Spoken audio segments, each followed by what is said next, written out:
I have study abroad credits that are still not on my degree audit,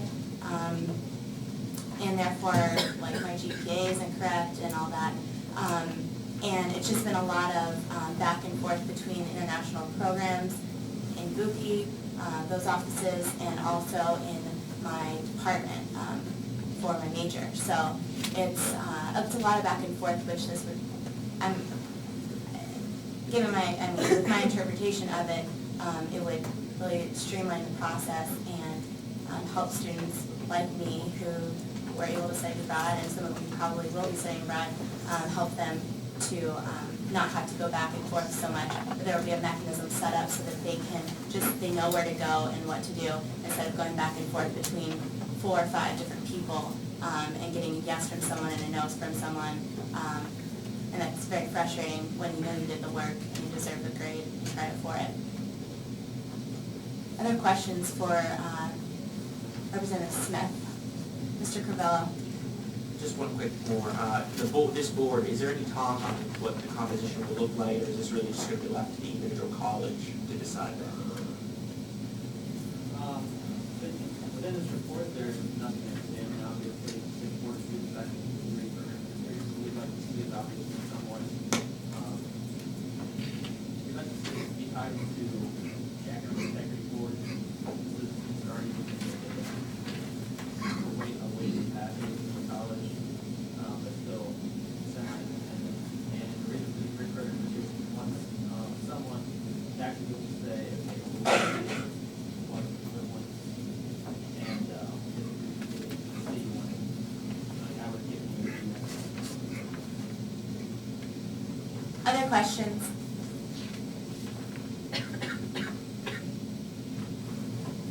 Okay, if there are no further questions, we'll move on into discussion on Resolution 13.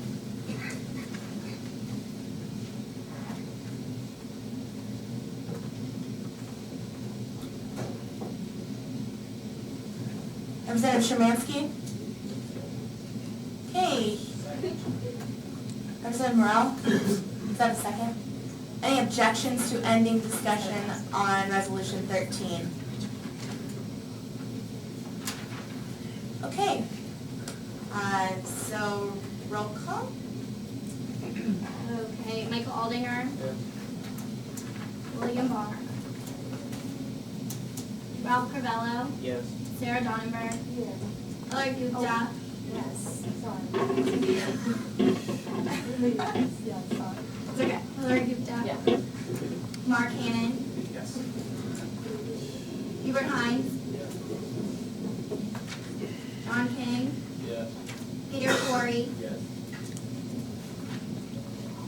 Sean Leonard. Daniel Lurch. Yes. Benjamin Lombard. Yes. Stephen Lucas. Nick Nance. Yes. Sean Malloy. Christopher Morrell. Christopher Knopp. Ellie Oakberg. Greg Plum. Bryant Poland. Kelly Potter. Megan Quinn. Christian Ragland. Amy Sanders. Yes. Carolyn Severi. Yes. Philip Slesser. Yes. Richard Tremansky. Colleen Smith. Matthew Smith. Michael Smith. And Michael Wallace. Yes. Okay.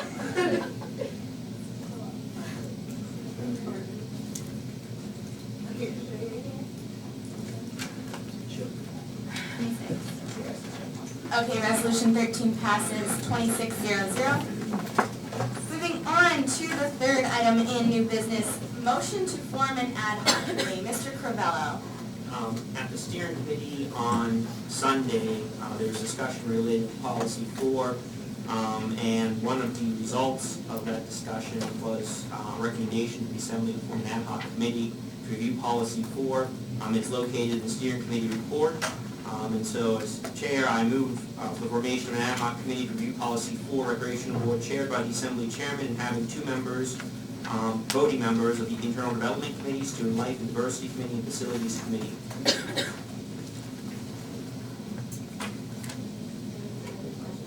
Second. Any objections? I actually like a member of the steering committee since I was not there, to briefly describe, but I mean, Sean is in the minutes quite frequently. I don't know if another member, Matt, one of you would like to discuss it, but, yeah. Okay, would you like to, okay, Yeah. Representative Malloy? I sat in on steering for Andrew this week, he was not there, so. So basically, the issue we have is that the way it's worded, is that the forming of commission is not mentioned in either the Constitution or the bylaws. And the question that the members of the steering committee had was if a presidential commission, where exactly would that fall in the bylaws? Who would sit on it? Would people appointed to it need to be appointed by the assembly, or would they not need confirmation by the assembly? Or were they just appointed by the president? There were a lot of questions in regards to, is it a part of the executive departments, the exec board, or is it part of the assembly, administered by the assembly? So basically, you can read through it, but we decided that the best thing to do was refer to an ad hoc committee, but refer to a committee, but we couldn't decide which committee to refer to, which is why we decided to do an ad hoc one, utilizing 2 members from each of the committees that we couldn't decide to send it to, which would be ID, student life, and student facility. And so we felt that those people could bring their own pertinent expertise into helping shape this document so we can have it in the future. Are there any questions for Representative Malloy or for Mr. Covello? Mr. Covello?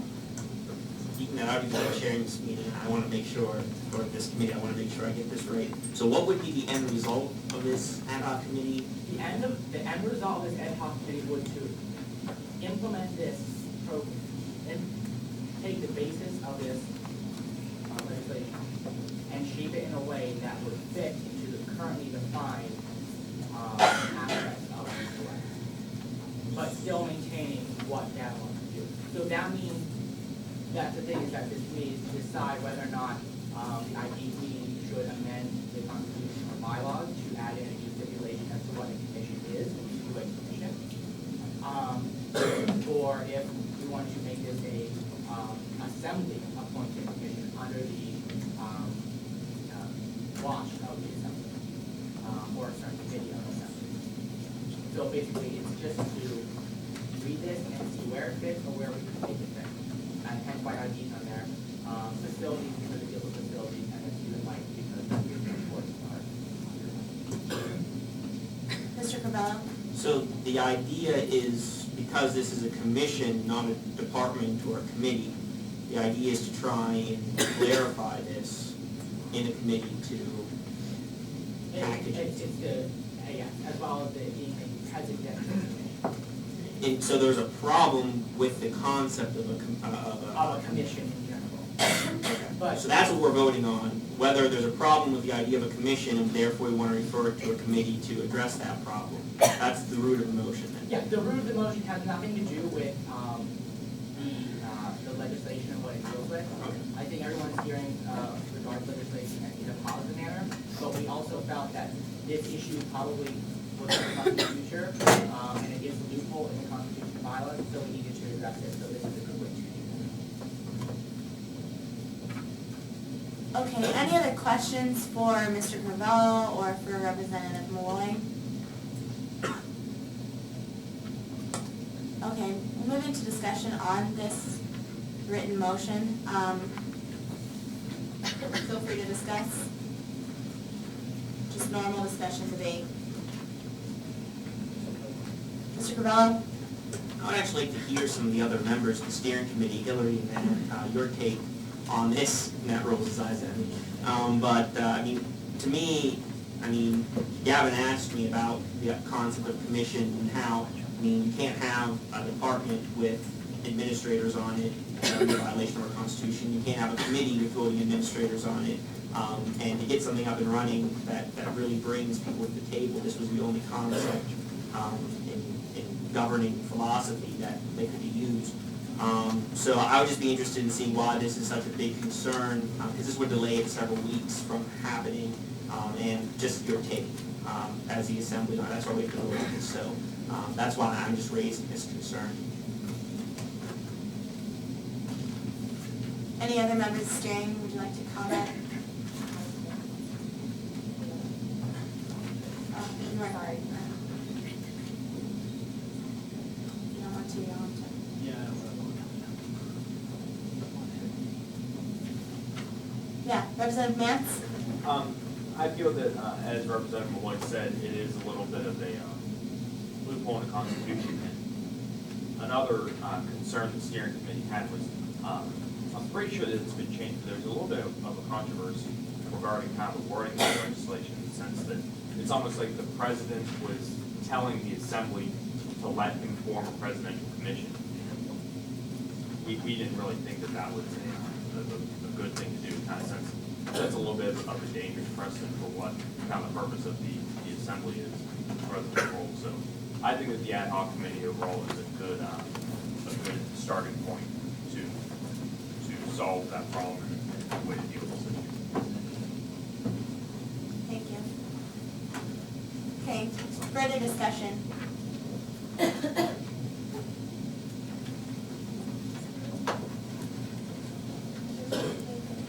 Representative Szymanski? I wanted to get a general feel about, for the, Can't hear you. we can't hear you. So do I get the feeling that the majority of the assembly would, of steering committee, Don't like it. does not like, do not like this idea? Does not like this idea? Representative Malloy? Yeah, Steve, Lucas, and Sam Miller aren't here, and Claudia's looking there, and Ralph looking there. So it's Matt, Andy, and I, Gavin, Valerie, Edward. So, that's who was there. So, but this did pass coming out of the steering committee. I believe the vote, I don't remember the vote, but it was not unanimous for one person. It was 4-0-0. 4-0. And just as a reminder, Gavin and I are ex officio, so we don't vote on this, which would be really silly if Gavin were to vote on it, so, And I also, Yeah. right, so he didn't vote on this. Further discussion, Mr. Kieran. As far as this goes, my biggest concern, I'd just like to get this going. Whatever way is appropriate, whatever way the assembly deems to deal with it, I'm fine with. But if we could just be as efficient as possible getting this going, because this resolution originally came up, or policy came up October 1st and was tabled then. They kind of changed some of the language, and now it's October 29th, 4 weeks later. So I just would like to get this started. You know, if this is what the assembly deems necessary, then that's fine. But just keep in mind that, you know, if we could get it started this semester, would be a good thing. Further discussion. I'm going to ask Mr. Cavello to clarify this for everyone, because I see people looking maybe confused or bored, I'm not sure. Well, we're debating the formation of a committee to look at. Yeah. Anyhow, basically the motion is to form a committee to look over this piece of legislation. So to prevent us from debating it tonight, if you vote against the motion, then we would be debating this tonight, and it could potentially be implemented, which is what the president said, sooner than later. So that's basically the gist of it. With that, I move that debate. There's any objections to any debate? Representative Malloy? I object. Okay? I feel that it has once again nothing to do with policy. We will, I feel, the sense of the steering committee, was that this committee, the ad hoc committee would move very diligently to get this resolved. So this could be passed by the end of the semester as the president wishes. I feel it's very much in the Assembly's long-term interest to solve this issue early on, as opposed to let it go fester and then possibly not be realized or possibly occur to the Assembly. And I believe it. Okay. Second. Objections? Okay, we're just gonna do this by hands. So if you are in favor of this motion to form an ad hoc committee, please raise your hand at this time. You are affirmative on this. Please, hi. I'm not good at counting.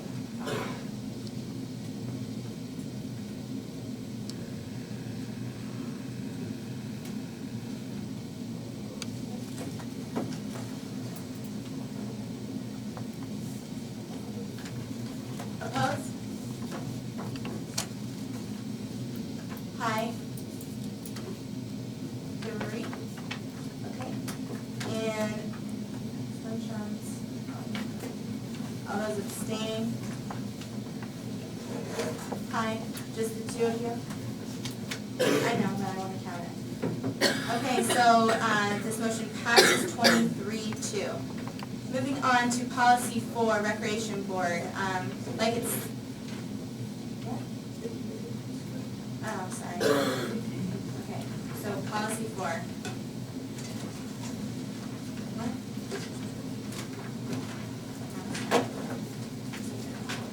Okay, moving on to resolution 12. Legal services.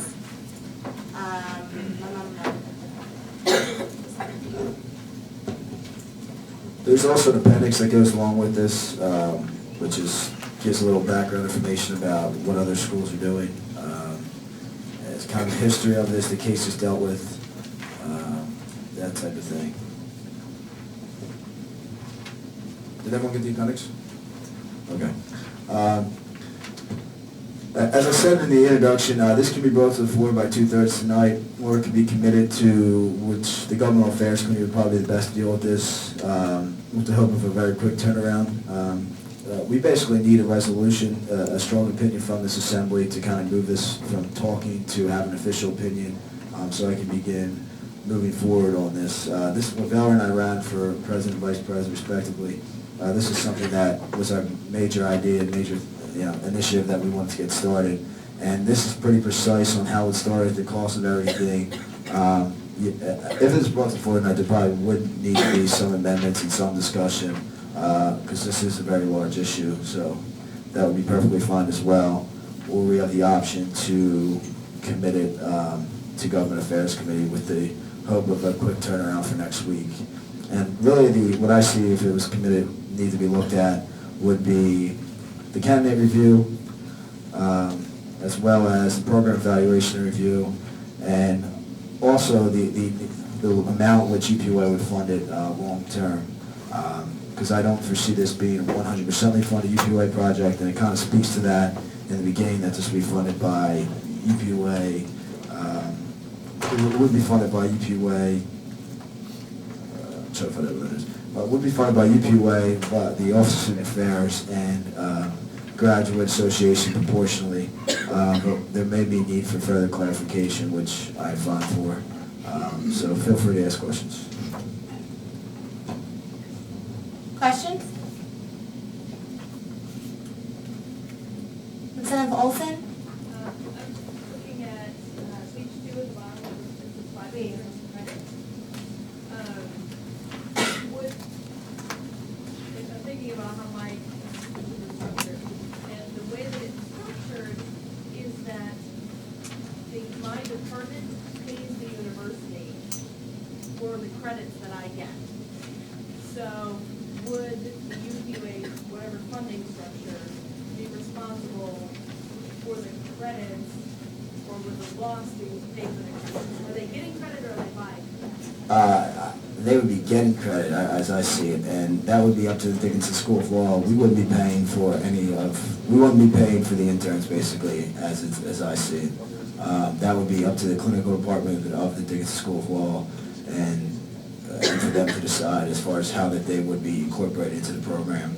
In discussions I've had, it seems like they would earn some type of credit for taking, I'm not exact, I kind of understand what you're saying, but it would just strictly be credit, and there wouldn't be any monetary as far as from the UPUA standpoint. Right, it's kind of a funny money thing, really. So the credit, it doesn't come out of the air, it comes out of someone's budget. So it would either come out of the Dickinson budget and go to the university to pay for the credit, or it would come out of, what I'm saying is, it looks like it's. Right. Okay, I know what you're saying now. Basically, I understand your question now. Right now, at Dickinson School, what they offer now at the University Park location is that they have to do these type of externships where they go and work for a judge or that type of thing, and that's really not what they want to focus on. And in discussions I've had, this seems like something that they would be receptive to and kind of give this as an alternative, because they have to do a certain amount of hours for credit, and this would be an alternative to that. So I would assume they would cover the cost based upon the discussions we've had. And that is not the plan of us at all. Other questions?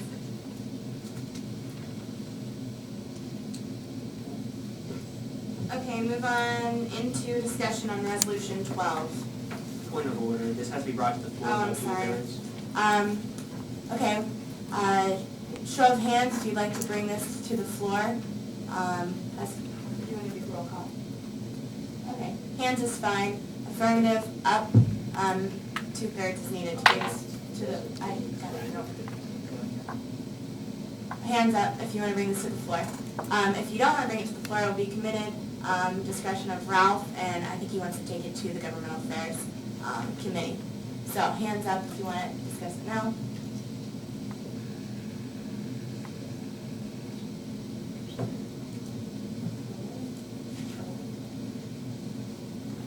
I don't know yet. All opposed?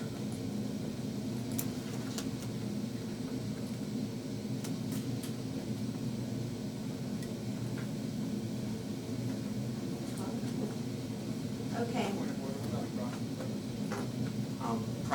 No proxy votes were submitted for bringing it to the floor by No, two. not for bringing it to the floor, it was just their votes for the actual. And I don't think you can't proxy vote on procedural motions anyway, so it wouldn't make sense.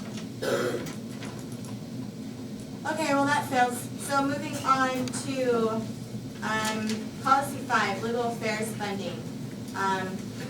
Introduction? Mr. Cannon? Also in attendance is Huzefa Moore and Matt Lockman, who are the respective leaders of UPA Legal Affairs. So if there is any further questions that you feel is beyond what I know, we can yield the floor to them. Basically what this document is very basic costs that legal affairs will incur. I mean, they're a very vibrant unit of DPUA and do a lot of service, especially with JA. Basically what these costs will cover is mostly advertising, getting the word out. In the past, UPUA Legal Affairs has had, not recently, but in the past, they've had a lot of major cases. Right now, they are equipped with the people and they want to deal with these cases, but they don't really have the advertising mechanism necessary. And in discussions we've had with them, they feel that $1,000 would help contribute to that and getting them off the ground. Just one thing to point out, this $1,000 is contingent upon us getting the stopgap funding from the Office of Student Affairs, and will take effect upon the release of those funds, which should be within a week or so. So that is it for the general presentation.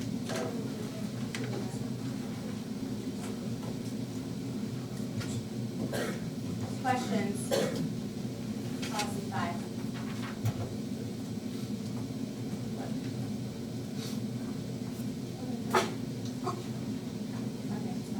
Any questions about policy 5? And for Mr. Karen? Mr. Gravella? Actually, this is to the directors for legal affairs. I noticed that there's a banner for FedEx Kinko's for $96 to $100. And discussing with some members in the office, I just wanted to ensure that what that banner might say, as in, let's say, legal affairs or UPUA legal affairs. Can I have that in writing?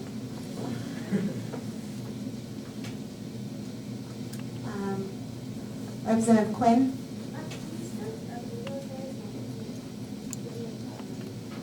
Sure. We're still owed about we're owed about outstanding bills. We're probably owed about $2,000 from that conference, which I've been in contact with the universities, two of which have said they sent payment, and I've been in contact with them 3 times to see if they have sent payment. But they say they have, and I haven't gotten it yet, so it's a matter of staying in contact and hoping to get them. As far as that funding, that funding from last year is completely gone as far as it stands. It would just go into our unrestricted budget. Any money that wasn't used isn't technically anybody's at this point, since it was only that 1 year gap. At the same time, that funding may allow for other needs of legal affairs down the line, or UPLA as a whole down the line, such as the advertising of the Tenant Landlord Mediation Center and things of that nature. So directly, no, but indirectly, it could. This isn't really paying them back, this is giving them a budget for this year to get going. Technically, the only reason we had that money last year is really to fund that conference, and then we had a little chunk left over. We weren't technically allowed to use it for this year's expenses, so that's how it was broken down. President Smith? On page 2, lines 2 and 3, it talks about the fact that the legal affairs General Assembly released $1,000 stopgap funding. The President, when you were in talks with student affairs, was this money already requested, and if not, whose budget is coming out of it? Yes, it was, we went over basically, they had sent me a rough budget of what they needed, which I believe I asked for about $1,000, and Ralph could back me up on that, but it was for a separate budget. Basically, just to go over exactly what I did, because I didn't really clarify that in my report, is you all, as I said, set me a budget of how much you needed, and some of those were more extravagant things or bigger things that really were, they're necessary for the success, but not necessarily the success of certain programs and really accomplishing what you need. Down the road, they're definitely necessary, but for bare minimum for what we needed, I kind of looked at, each committee, what their main goals are for this year, what initiatives they're trying to do, and asked for it based upon that. So, yes, there was discussed within that meeting. Other questions? Representative Lucas? Mr. President, to what extent does UPLA Legal Affairs have to work with UPLA? Because I think at pretty much every Sunday meeting, we have about representatives from Legal Affairs. And if we're going to give them $1,000 in funding, shouldn't they be required to attend these meetings? This is the first time that we've actually had even the director show up at all. No, I'm not saying they never showed up, but I'm saying that of actually taking the directorship within the executive cabinet, to my knowledge. I'd say that there's definitely strides being made in the relationship, but I do agree that they're supposed to, based on our Constitution, have a representative here at every meeting. It should be the director. If he's not able to make it, you can send someone to stay. That's something we could focus on to further interactions. Other questions? Okay, if there are no other questions, we'll vote on this. 2/3 again to bring it to the floor. Yeah, go ahead. Just to go over exactly what UPLA Legal Affairs is, they deal with basically when a student gets in trouble, there isn't currently any legal services to deal with anything off campus. Basically, if you get a citation downtown, there's no one available. But if you do get in trouble with JA, they act as kind of the legal wing to offer you advice and go to conferences with you and go over how the process works and kind of offer you past precedent on how different things have gone on with judicial affairs cases. And they have, they've been around for a long time. We just went over the records from 1970 and some of the initiatives they were doing. So this has kind of been the work they've been doing since that time, with certain years of being of greater magnitude, certain years of being less magnitude, but they've been in existence and dealing with JA cases for students since that time. Okay. Any other questions? All right, move into vote. 2/3 to bring this to the floor. Please raise your hand if you are affirmative, if you would like to bring this to the floor. Aye. Thanks.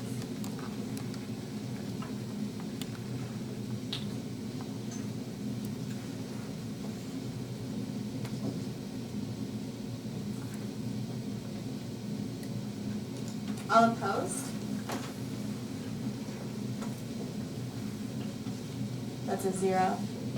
Okay.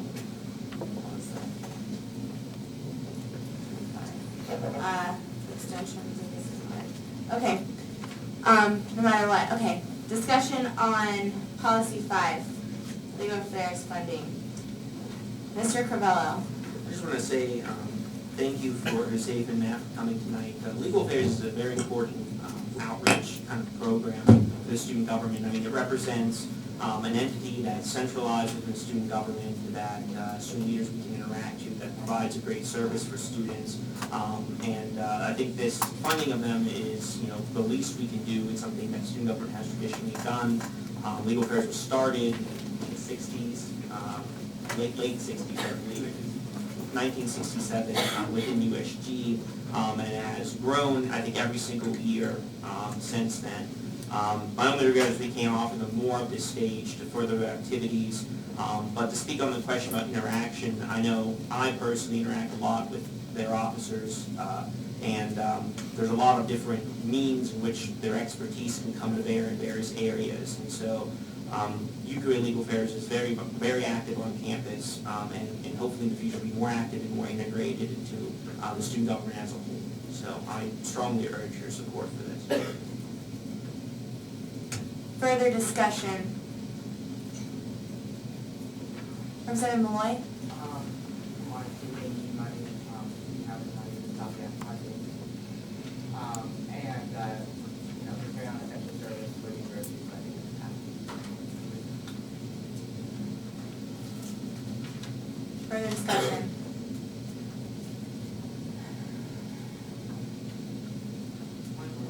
Yes.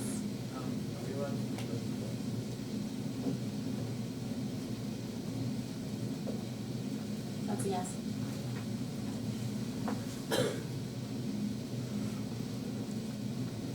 Okay, if there are, Representative Lucas?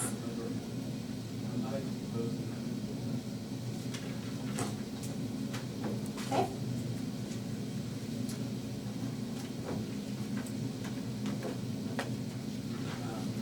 after the last sentence, the materials and costs, after the sentence beginning, and looking at the legal affairs, which would be budget allocations, as property abuse and abuse as a whole. I'd like to also add the following.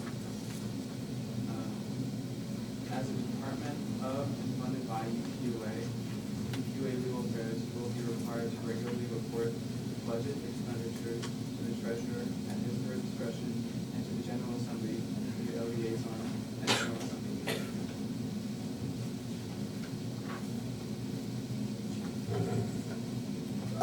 Just they technically already required to do that.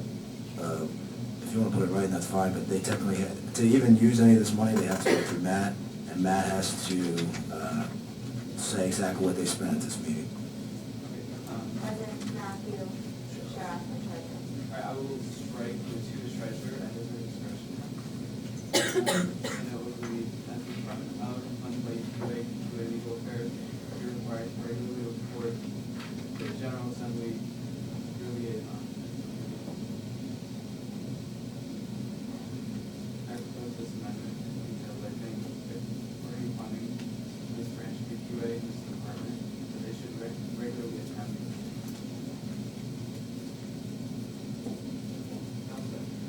Any objections to that amendment? Did everyone hear it? Okay. Correct me if I'm wrong.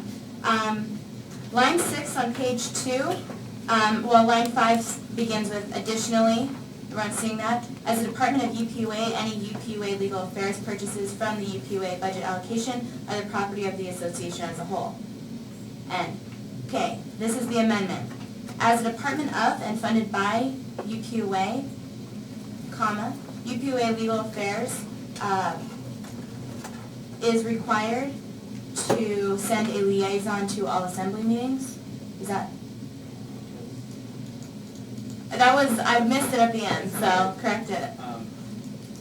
My wording was UPUA Legal Affairs will be required to regularly report to the General Assembly through a liaison at all General Assembly meetings. Does everyone hear that? Representative Moy?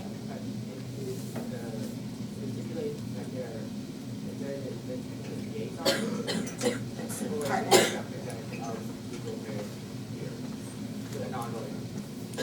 It would be a director, I think is what he's saying. The director or one of their members. And just to clarify, it's very important that reporting on the spending, because the Constitution actually exempts them from mandated attendance at our meetings. So this would be specifically a report for funding, or report on monies, so that's an important thing. Okay, so is everyone clear on the amendment? Representative Lombard? I just want to say, should there be something added also, like contingent, if they don't, have these meetings, what's the punishment for them, or just like, we stop funding, or, what happens if we're just gonna get it? Well, I think that would be something that ID would have to look into. If they're not complying with this legislation, if anyone doesn't comply with legislation in terms of funding or whatever, then the treasurer would have, it's really the treasurer's responsibilities to enforce funding requirements that are imposed by EQA, whether it's committee, exec board, et cetera. So it would be the president in that who would be enforcing this in all expenditures when we micromanage committee allocations too. Yeah, just to go off that, they are a department of the executive cabinet, so really, if they're not, for some reason, fulfilling their responsibilities, I guess it would be my job to kind of equate that to, but I really don't foresee that as being a problem. I do have a really good work relationship with both Zeph and Matt, so I see the need to kind of, I understand the need to kind of put oversight, but I do feel like there's a good working relationship, and this money will go to proper use, and I'm sure that they will provide a liaison anytime. Representative Lombard? Yeah, I'm not saying anything against them, because I think they do a great job, but I'm just saying that is this needed, because this is money just gonna be given like a one-time thing. It's probably not gonna be, the money's not gonna be given to them over like a period of time. So really after, the one meeting after we give it to them, they don't show up, then, there's no reason to link that clause. Because it's already been done with them. So, do we need that? Other representatives? Thoughts? If you want to get technical, it would, well, if you want to get technical, it would also be, this is $1,000, I don't think they're going to spend it all at once, it would still be under the treasurer's, so we could actually bring it back to the assembly if it wasn't spent, and we foresaw a problem to make another policy, so, if technical. Further discussion on this amendment? Representative Plum? Just have a comment. I feel that legal affairs, I thought this one building over there. I think that they, while they are part of the branch of EQA, they have different requirements, different criteria, and it would be almost possible to hang this impending punishment over their heads if they don't show up to meetings and might not be able to complete meetings. So I think we should go forward with this. Representative Lucas?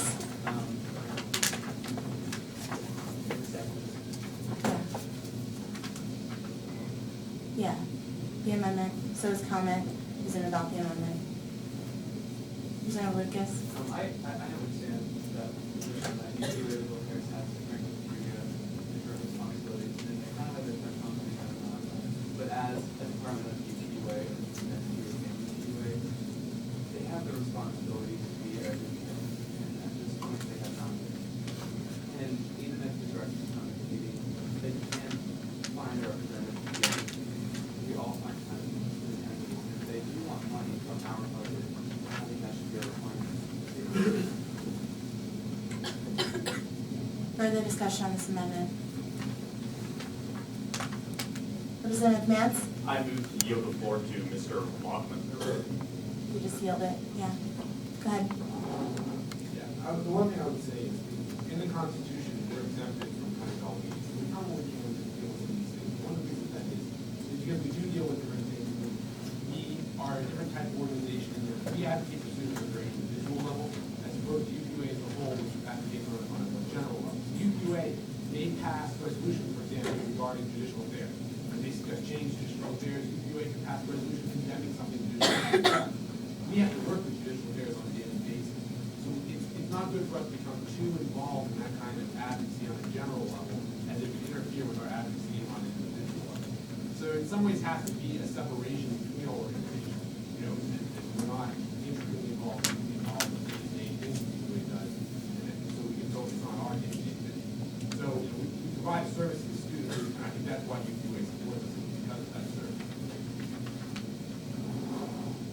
Okay, sticking to the amendment, further discussion.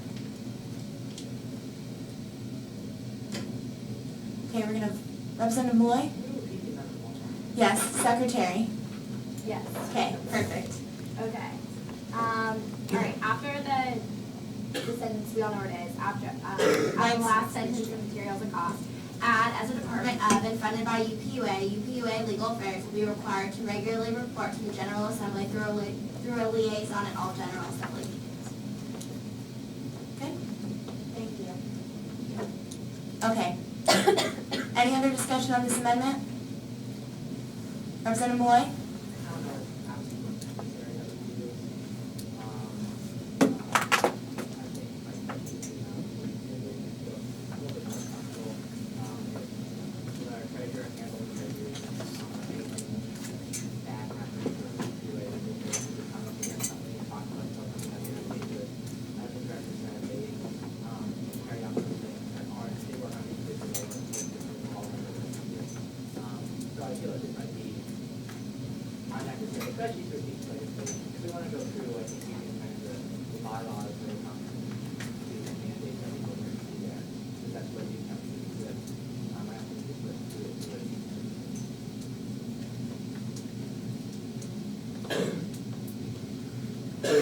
Okay, I just want to make a comment quickly. I understand what you're saying about not including this in a piece of legislation. But I also understand the nature of, I think I understand the nature of your amendment, Representative Lucas's amendment.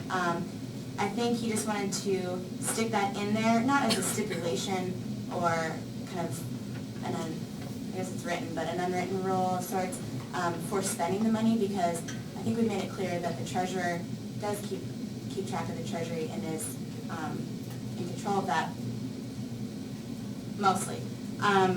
But just as kind of accountability mechanism, just to always ensure that there is accountability and transparency between departments of exec, whatever they may be, branches, however you view them, and the General Assembly. Correct me if I'm wrong. And I personally would just like to see full attendance always, so. Anyways, further discussion on this amendment. Representative Lombard, Motion to end the debate on the amendment. second? Objections? Okay, there are no objections on this amendment, then it passes. Oh, I'm sorry, we're, any debate on the amendment? So, voting on this amendment, hands? Roll call? Hands? Okay. Affirmative on this amendment, hand up, please.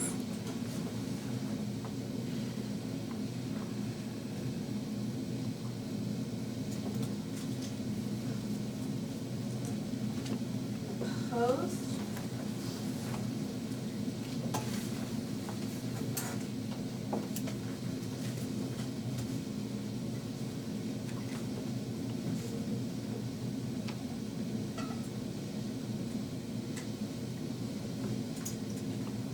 Okay, the amendment passes 14-8. Further discussion on policy 5.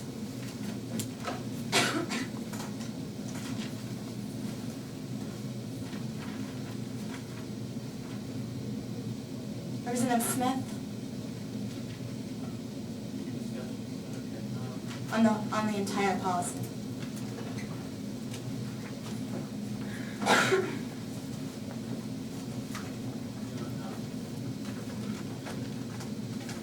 Representative Szymanski? Is there a second to end debate? Any objections to ending debate? Okay, roll call on policy 5, Secretary. Michael Aldinger. William Barr. Jim Byrne. Ralph Crivello. Yes. Sarah Donnenberg. Yes. Hillary Gupta. Yes. Mark Hannon. Yes. Nicholas Heim. Hubert Hines. Andrew Karasek, proxy voter yes. John King. Yes. Peter Corey. Yes. Caitlin Kunkel. Sean Leonard, Daniel Lerch, Yes. Sam Loner, Benjamin Lombard, Yes. Stephen Lucas, Yes. Nick Mant, Yes. Sean Malloy, Samantha Miller, Christopher Morel, Christopher Knopf, Yes. Ellie Ockelberg, Greg Plum, Bryant Poland, Kelly Potter, Megan Quinn, Christian Ragland, Yes. Amy Sanders, Carolyn Seberry, Philip Slesser, Yes. Richard Shermansky, Colleen Smith, Matthew Smith, Yes. Michael Smith, and Michael Wallace.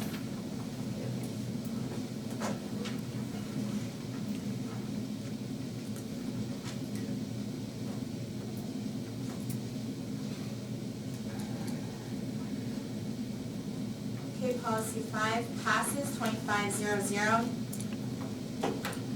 Moving on to item number 7, report by the association directors and staff. Chief of Staff, Mr. Anderson. I liked your radio show today, by the way. Thank you. Not too much to report. For the past couple of weeks, I've been working on getting the executives going and things, and the piece is what the directors are doing. I'll tell you more about that. Still working on the board of arbitration with Ralph, and working on integrating with the student organizational contact committee, but that also with the directors. Questions for Mr. Anderson? Mr. Corbello? Mike, try and set some time this coming week to meet with all of the SOCC individuals, you and Gavin. I just want to give you a heads up that to begin the nomination process for the Board of Arbitration. You might want to just put that on your agenda and find a time that kind of works for me. Yeah, I'll contact them and try to figure out what works. One more thing that I forgot to mention. We do have a community service director that we're putting through the approval process, Ricardo Torres. I think maybe familiar, some of you who have been around for a while. He's going to help us out with community service, really qualified, he's going to go before economic development at their next meeting. We also have information about PAC board for off-campus affairs, and hopefully other public employees as well. Other questions for Mr. Anderson? Mr. Representative Boyd? I don't know if it's Michael, but, overall, are we gonna get, everyone in the assembly is aware that the board notification and everything? You guys just get a report on that next week, probably? Other questions for Mr. Anderson? Okay, thank you very much. Moving on to treasurer, Mr. Shaw. Everyone should have my report in front of them. I believe it's the page packet is on the agenda. I believe it's pretty self-explanatory, so I'll field any questions if there are. Questions for the treasurer?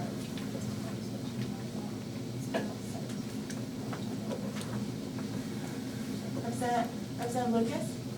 Are you gonna make available, more detailed breakdown of how what amount each committee is? Well, as it stands right now, you have didn't allocate specific funds to this committee. If we get this additional money from student affairs, once that's broken down, I can provide that. As it stands now, there hasn't been any specific breakdowns from you guys to each committee. Mr. Cairns? Yeah, and as far as that, once we get the general plan, we discuss how we want to divvy up, based on, how we get to service. Just because how it says,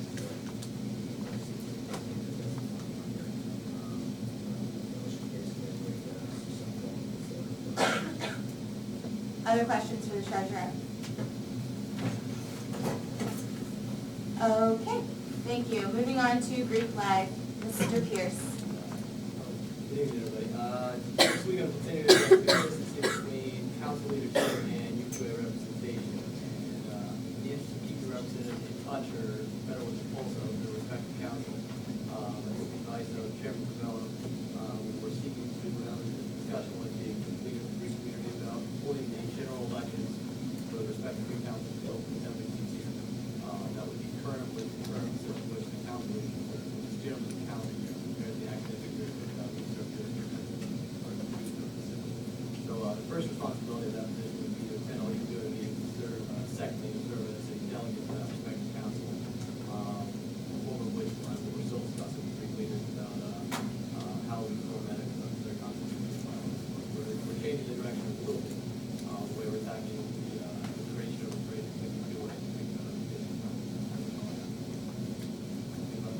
questions? Representative Mance? I know it's coming up, in the near future. Could you give the date and the time location of Greek Sing this year?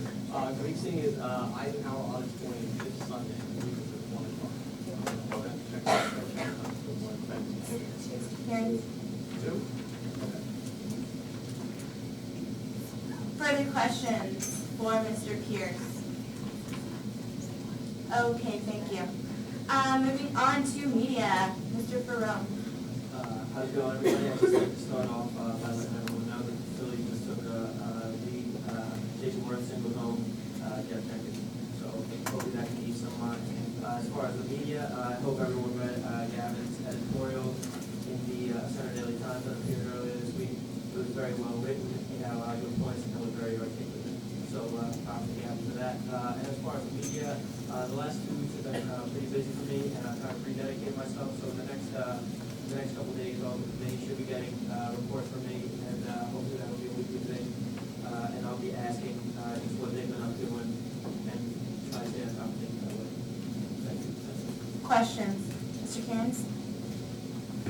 Yeah, one of the things Adam and I talked about this week too is the idea of doing more outreach to the press community. So basically, really, we want to facilitate a better relationship with Adam and the committees as a whole. The new plan is to release 2 press releases a week on basically what's going on. And we can talk about that a little more on Sundays with the chair, but with the chairs. But that's the new plan. So you guys all have a lot going on at this point. It shouldn't be really a problem. There's tons of different initiatives. If you just look at our agenda tonight, the business that we dealt with, there's a lot going on from all various points of our organization. So that's the plan. And so on Sundays, Adam's going to be attending our meetings as well. So we'll have something together, basically what you're going on for that week, so we can really focus on that moving forward. Thanks for that question. Other questions for Mr. Ferrone? Mr. Carvello? Adam, has anybody contacted you from marketing about the book exchange? Not to this stage, no. Other questions? I have a question. What's the value in having press releases? Immediately aware of what we're doing. Okay. I'm sorry, I didn't mean to see you started there. I was kind of, could you rephrase the question or did I answer satisfied? Well, the Collegian's here. So, what are these press outlets? Where is this going? What are these press releases? What do they look like? Who do they go to and why? It's essentially just like us writing our own account of what happened. It's us being able to put together all the information that we have and release it in a tidy package.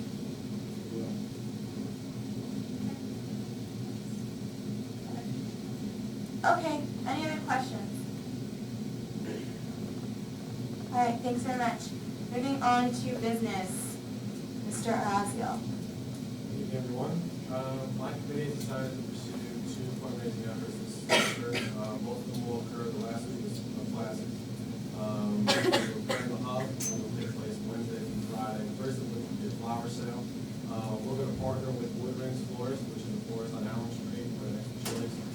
They gave us the best deal. So basically, we're going to be pushing their product in the hub, selling bouquets of flowers, ranging in price from $5 to $20, depending on how much you want to buy. And instead of actually selling a bouquet of flowers, we're going to be selling orders for flowers, which saves a lot of delivery costs off of our shoulders, while allowing us to still reap the benefits of the profit. Wood Rings has allowed us to take 25% of every sale that we make, which is quite a lot of cash compared to some of the other florists that gave us deals. So we'll be selling orders for flowers, giving the orders to the Wood Rings, and they will carry out the delivery process. That'll occur during the last 2 classes, for Wednesday and Friday at the hub. Simultaneously, we'll be doing a t-shirt sale. It'll be a t-shirt that's kind of a tribute to GoPop, given the season that we're having this year and some of the rumors about whether or not he's going to retire or not. It's going to be a long sleeve t-shirt, blue background, white writing on the back. We'll have a picture of GoPop, along with a pretty famous quote of his that reads, "If I had that's a pretty cool shirt. Not a lot of stores downtown will be selling it. We'll be selling those shirts at the same time that we'll be selling the flowers. I know last week was classic. On a side note, we have tabled the Rockstar promotion with some legal restrictions from the Rockstar Board. Just speaking with the boss of one of my team members, there are some restrictions that UA has to look into, so that will give them and presenting facilities. Questions? Mr. Corbello? And I want to talk with Dean about just writing some legislation for entry to, for UPUA to enter into a contract. I assume we're writing a contract. Where are you? Up here in the corner there. I was looking at lungs. For entry of contract between UPUA, I assume we're entering in some sort of contract with the scholar.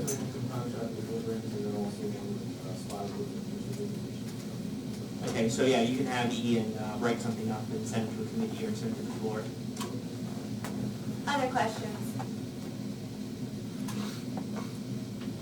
Okay, thank you very much. Women's Affairs, Ms. Kanagaraja? Aside from building my subcommittee and also planning the symposium later this month, I've been forming an interest in the removal of real-life twisters from the Big Cats. So right now I'm just trying to get information on this. I don't want to be anyone try to education on this if I do. But I've already decided to do PhD for women and Senate policies.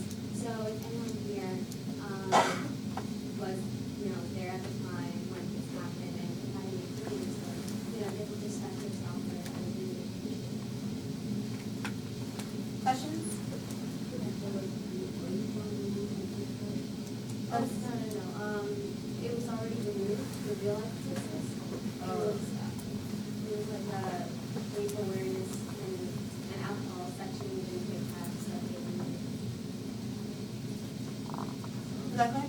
I remember when I did FedCap, that was, that's all I remember from FedCap, was that life choices segment.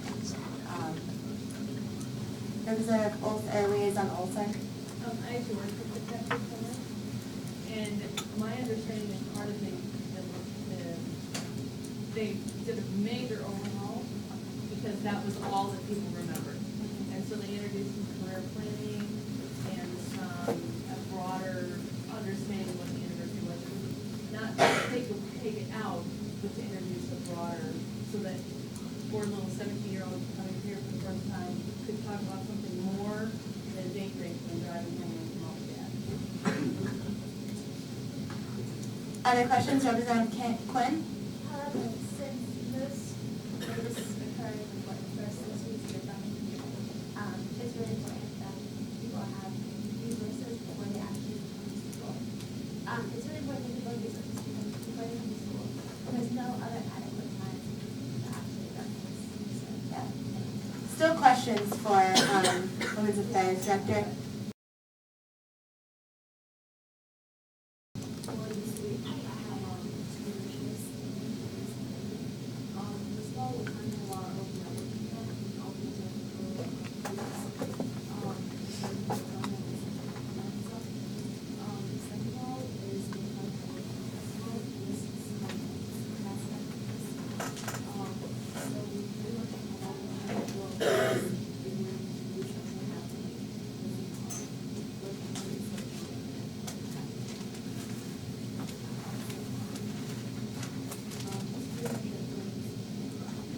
Questions?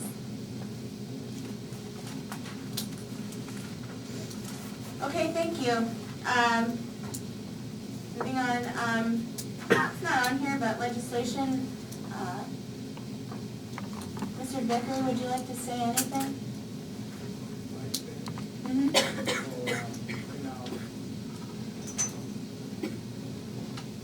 Right now, we're just working on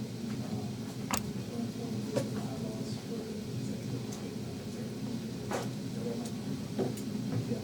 So that's all we're doing right now, and this ballot there is supposed to going forward with this plan to reforms that we're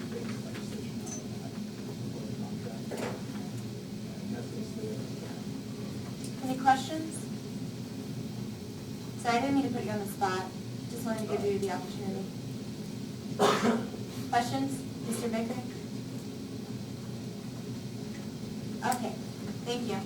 Moving on to item number 9, committee reports. Steering committee, Chairman Carvello. The committee report is in the agenda, or part of the agenda. I just wanted to say very quickly, I'm very impressed with the executive board for being able to do what they have already with very little resources. This is the first executive board, so kudos for them, kind of pulling things together and toughing it out. And working for the benefit of students.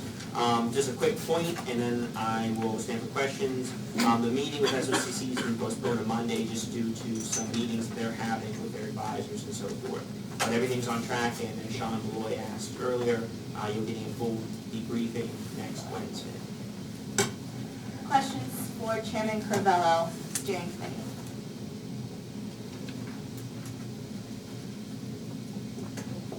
Okay, thank you. Moving on to internal development committee, Chairman Karasik is not here. Representative Malloy, would you like to take that? Yeah, basically we have the agenda change to we passed Pat Gordon, and we should be out to reconnect in our closed session next week. And we're going to continue looking over the bylaws, and we're going to be hearing part of the board as those new director says. But basically, we're going to be pretty SOCC stuff, and then really keep working on making the bylaws better for the organization. That's it.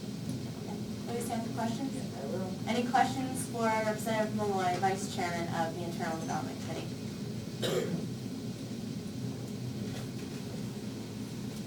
Okay, thank you. Moving on to the Programming Committee, Chair Lisa. Y'all have my report in front of you, so any questions? Okay, so any questions regarding programming? Representative Lucas? It says election palooza, and it says the name will change, but what's the palooza part? Is there some sort of It's party like- or event to promote the elections? I'm sorry? Is it like an event to promote the elections? Yeah. Or? Kind of, yeah. We're still like working on it. That's what it's supposed to be around the time of elections. The old thing, we did the change, so right now that's it. But it's gonna be like, yeah, going into the elections. Other questions? Representative Sanders? And the last part about get excited, is that in like, surprise us? Good question. Other questions? Representative Lombard? Representative Leonard could be here in the morning to discuss what's on.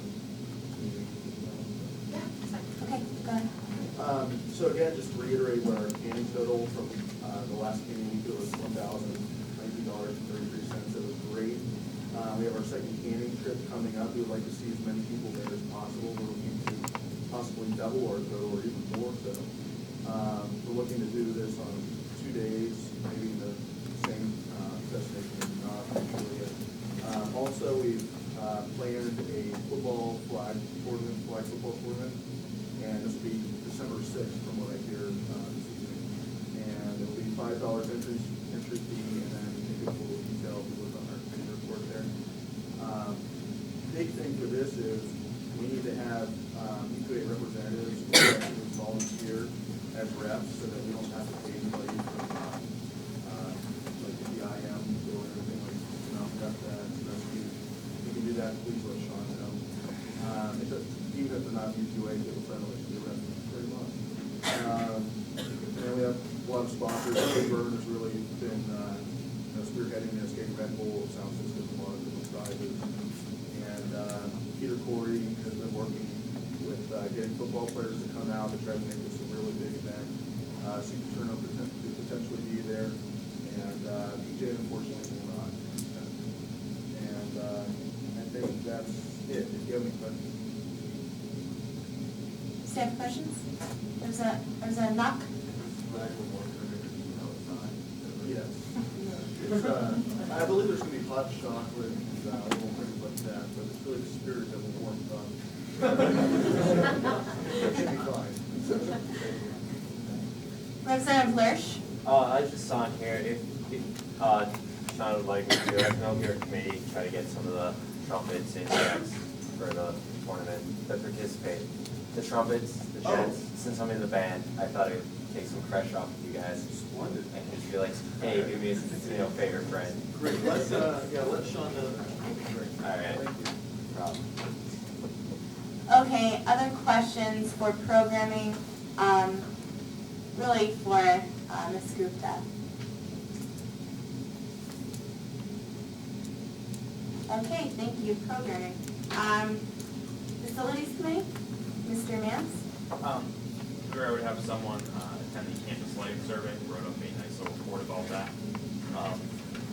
If all goes well, we should have 2 pieces of legislation possibly by next meeting. We're finally closing stages of writing up the facilities fee board policy, as well as trying to keep on top of everything and having this happen, commentary, record fees. A little bit of urgency to bring some type of statement and form of resolution to the assembly as quickly as possible. The only thing, my small little mistake that I made was I completely forgot to mention everything that happened in steering with policy 4 of recreation boards, the whole situation with the ad hoc committee that I can assign 2 of my committee members. That shouldn't be much of a problem. Also, been contacted about the first Pepper Oaks Advisory Board meeting. There's been a little bit of difficulty scheduling that, trying to get everyone on the same page, but that should come. So that's really the only thing, really important things. Questions? Questions? Okay, thank you very much. Academic Affairs, Mr. Matthew Smith. I frankly not any. Okay, ladies have questions? Is that a yes or no? Questions or no questions? Any questions regarding academic affairs? Representative Mance? I just have a question. Did the chair circulate around a report for his committee? Did I? Yeah.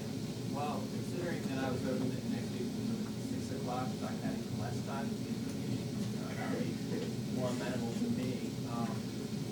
Now, given the circumstances and how important those are, I thought that I should better spend my time getting ready for the game than put together a report. That's something. I enjoyed that. Other questions for Chairman Smith, Academic Affairs?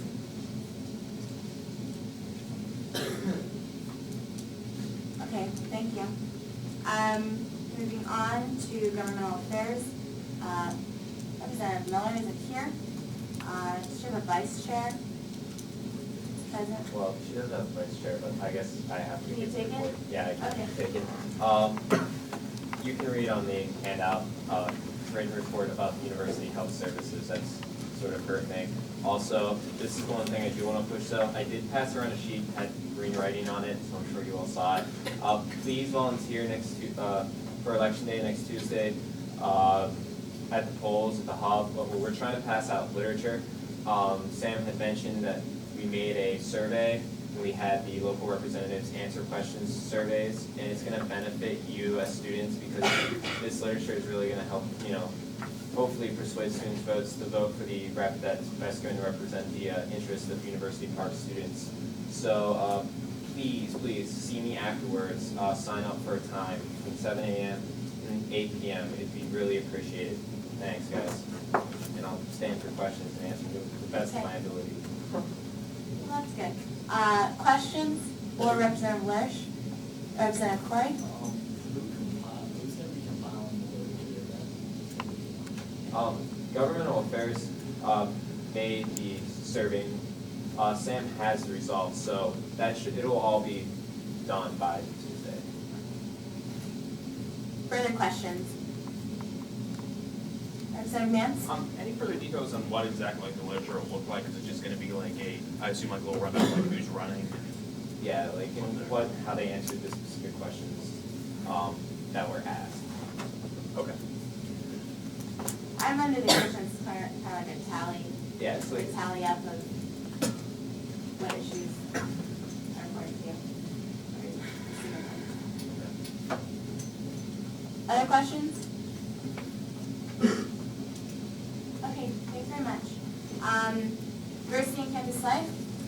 Lucas? Hey everybody, I didn't submit a report because this week ended up being one work session, working on multiple projects, and just trying to kind of work through those, just main jobs.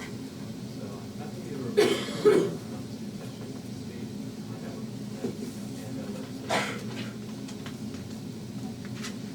Questions for Chairman Lucas? Mr. Crivello? Was there any progress made on discussing the organizational conduct code? We didn't get back, we were trying to figure out organizational stuff for the other project. I think next week we'll look at that since last week we decided we're going to approach that. We committed ourselves to create a Friday policy.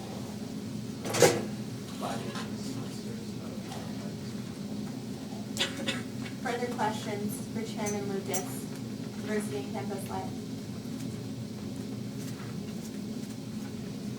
Okay, thank you very much. Moving on to item number 10, liaison reports, Graduate Student Association, Joanne Olson. Two quick things. Our executive board is getting ready for the executive BC board meeting with us on 2020. And then the GSA co-sponsored blood drive is a week from Friday in Red Hall. Questions?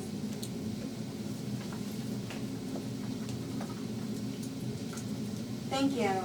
And Arsh, Andrew Kuntz. We had a few guest speakers at our Monday. One was Lisa Wandell from Food Services.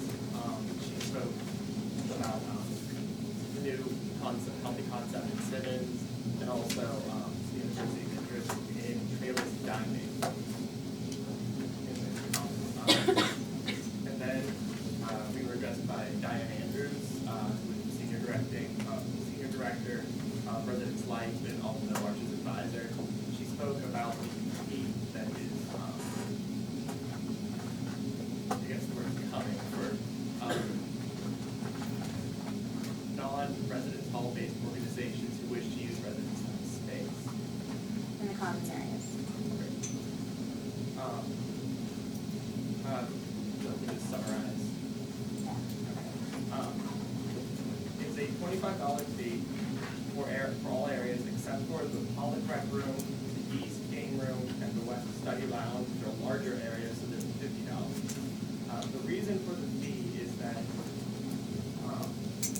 residence hall-based organizations such as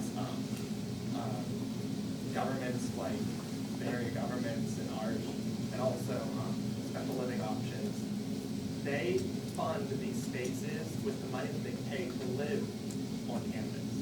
Whereas organizations that do not have an association with on-campus housing do not pay. Therefore, if they purchase the space, they will have to pay for essentially the maintenance of the space, the cleanup afterwards. Any questions? Representative Corey? Do you know if there's going to be any, you mentioned the $50 fee and $25 fee. Do you know, is there like tax restriction or That's for the first 3 hours. and what's, do you know if the fee's going to be after that for those rooms? No, it's not. Representative Knock? Okay, so where is the money for this fee going? Because it's calling a little less than $25. Parker? That's the president of Arch. Parker Trump. We can yield the floor to, you have to yield the floor to him. Do you yield the floor to him? Do you accept the floor? Sure. Okay. Hey everyone, as I said, I'm Parker Trostel, president of Arch. Figured this might come up, so I was just going to stop by, see if I can answer any questions. If you want to answer the first question, I believe was about if it goes past 3 hours, the fee is doubled, but you have it for unlimited amount of time for both clean up, tear down, and whatever you want to do with the space. And the second question, I'm sorry, what was the second question? I said, where is the money going? Housing. It goes back into the housing budget, particularly for that area. That's what they're planning on doing. It goes back into the general housing budget, and the director of housing, Connell Carr, is planning, right now the tentative idea is split up based on area usage, but it's going back, this point goes back into the housing budget. Representative Pullen, do you have a question for him? Okay. what is considered an association to, like residents, like, because you guys mentioned ARCH and just special living options. What about all the students that are involved in on-campus organizations that live on campus? You guys taking that into consideration? Can you give me an example? Well, let me explain. The big ones that come to mind would be like ARCH and the area governments. Any SLOs, special living options on campus, and any on-campus sororities are the big ones that are considered residence life affiliated groups. Is there a particular organization in mind that you're wondering about? No, just say, or just, if I was in the Muslim Student Association or something like that, I don't even know if we have one or whatever, but if I was in that organization and I wanted to, you know, rent out Pollock for an event to educate the community on, you know, something regarding Islam, and I live in Pollock Falls, do I still have to pay this fee, or? At this point, yes. However, you can also get sponsorship for the residents, with Residence Life. For instance, the Student Red Cross Club gets sponsorship through Residence Life. They get approved by Residence Life, and then the fees waived if it's through Residence Life. Same goes if you get partner with an SLO, non-campus sorority, ARCH or an area government, or any Residence Life-based group. So you either have to partner with Residence Life or a Residence Life-affiliated group, but the fees waived. However, if you don't do any of the steps and you just want to host a general population, even if you're an on-campus student, you still pay the fee. Because the organization itself, maybe this is when the members live on campus, but the organization itself is not considered an on-campus organization. Other questions? It's a fun. It said that the fee is coming. Sorry, I didn't catch it. Diane asked ARCH for his opinion whether or not to implement it in January or in the summer, and ARCH had a vote and we decided in January. Okay, I have a question real quick. We don't really have any more time, but this is for Andrew Kuntz, or you, whoever wants to answer. Did ARCH, was there any contention about this issue, or did you just kind of go with it? It sounded reasonable, and you're already on campus, so why fight it? What's the attitude, what's the tone in those meetings about this issue? I'll field the question, if that's okay. Yeah. At this point, we did discuss it. It was passed, the motion to not support the fee, but also to start in January was passed 11-02. I understand there is concern about it. You're saying, well, you're just going wrong with your Residence Life group. But that's exactly the point. We represent the on-campus community. I understand that UQA's job is to represent the entire campus, all undergraduates. But our goal, and we'd be doing a poor job if we did not focus exclusively on the on-campus Residence Life, on-campus students. And the way we feel about it was, the fees is explicitly not to be used for revenue. It's not meant to supplement housing's budget or anything like that. It's meant, one, to cover cleanup costs, and to make sure that any cleanup costs are not sent back into the housing budget, because if there are any cleanup costs, that goes directly back into the housing fee, and therefore on-campus students' housing fees increase for the coming semester or the coming year. Second point also is that these rooms are not primarily a programming room. They are the study spaces, they are the recreational rooms. This is where people go to play pool, this is people go to play ping pong. And so we have to keep that in mind also, that these are, if any group, including ARCH or any SLO, reserves this room, we literally have cut it off from the entire on-campus community for that time period. And so we feel that the fee for being able to take a room that is designed primarily for study and for recreational use offline from the entire on-campus population for a given time, $25 is not too much to ask for that.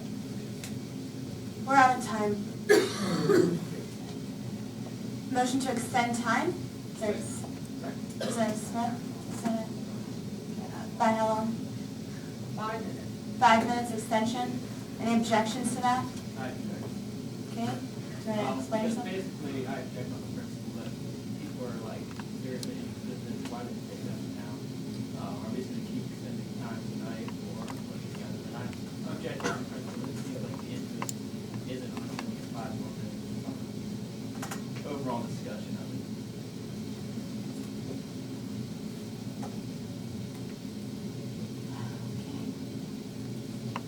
All those in favor of extending the time by 5 minutes, please raise your hand at this time. Affirmative.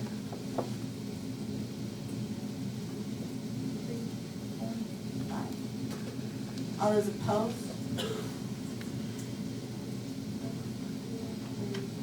5, 6, 7, 8, 9, 10, 11, 12, 13, 14.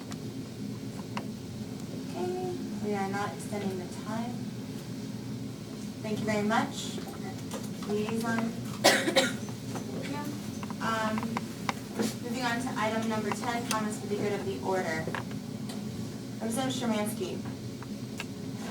Wants to let everybody vote. That's it. Well said. Mr. Karen? I just wanted to thank Parker for coming out tonight. I do think this is going to probably be an issue that continues on, as Matt said, so I just ask that in the future you're able to come back and maybe discuss this again, because I think this will be it and talked about once again. Representative Malloy. Yeah, two things. I also think it's going to be a issue in regards to, I want to know more cultural lounges, cultural groups, get special kind of things like that. As well as, members who live on campus are in, I guess, off-campus organizations. And also, I'd probably like to see like a study of how many actual organizations there are in an overall organization, and see how that compares to actual spaces that are available for organizations. And secondly, vote on election day. You know how I'm voting, but make sure you're informed for not only the presidency, but all races. There are elections for U.S. Congress, State House, and 3 Pennsylvania row offices, as well as here at University Park. There are 2 referendums. One is statewide about maintenance needs, very long, wordy, but read through it, decide whether or not you're for it. Here in State College, there is a referendum on whether or not to eliminate term limits on borough council members. And the reason they're doing that is because State College is the most money into the coordination of government, called COG. Basically, they can't attain seniority in that organization and chairmanships of the different committees because they're term limited and everyone else kind of is not. So that's the basis behind that. It's not like that, those who want to be a dictator or anything. It's just that they want to make sure that State College gets a fair share of the money that they're putting into this. And secondly, there is a competition going on at Dunkin' Donuts. And you can buy blue sprinkle donuts for Obama or red sprinkle donuts for McCain, or if you're undecided with 5 days left, you can buy a half red, half blue. So that's a fun thing. So eat your vote. Go ahead down, try it out. It's kind of cool. Thank you. Any other comments? Mr. Cordella? If you do have comments regarding this fee, direct to the Facilities Committee, because they are actively pursuing that. I just want to thank Parker for coming out, and Matt Lockman and Zeva for coming and talking about the budget a little bit. Thank you all for accommodating those who are Phillies fans by coming a little bit early tonight. Thank you. Other comments? Representative Knopf? Student leadership, scholarship is the application route. I think everyone should grab one. Right there. Oh, applications are right there. Everyone should grab one and fill it out.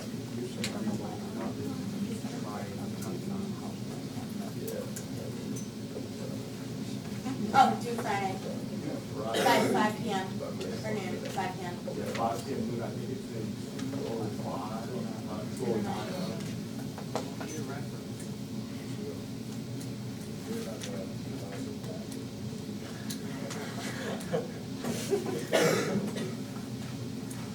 Any other comments? Representative Lucas?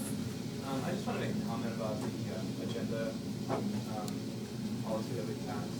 I think that was a really good idea, like putting new business first. I wasn't sure how it was going to work out, but I think that was kind of engagement early on, and then kind of give our reports. I just want to thank the ID committee for going through. Other comments? With the legal services being tabled tonight, I kind of think that's a good thing because it gives us a chance to kind of look at it, gives every assembly person a chance to look at it. Please send your comments over to myself and our Government Affairs Chair, Sam Miller, because I think that this is going to be one of our biggest initiatives to date as an organization. So your input is definitely needed. Also, I think please pass along to Sean and the whole committee as a whole, Benji, that I think that what you're doing with Don is been a success to date. I think that's great that you raised that much money. And any way that this organization can be as help beyond just the committee to be a flag football, I think we can do that, especially with the executive cabinet and stuff like that. So. Other comments?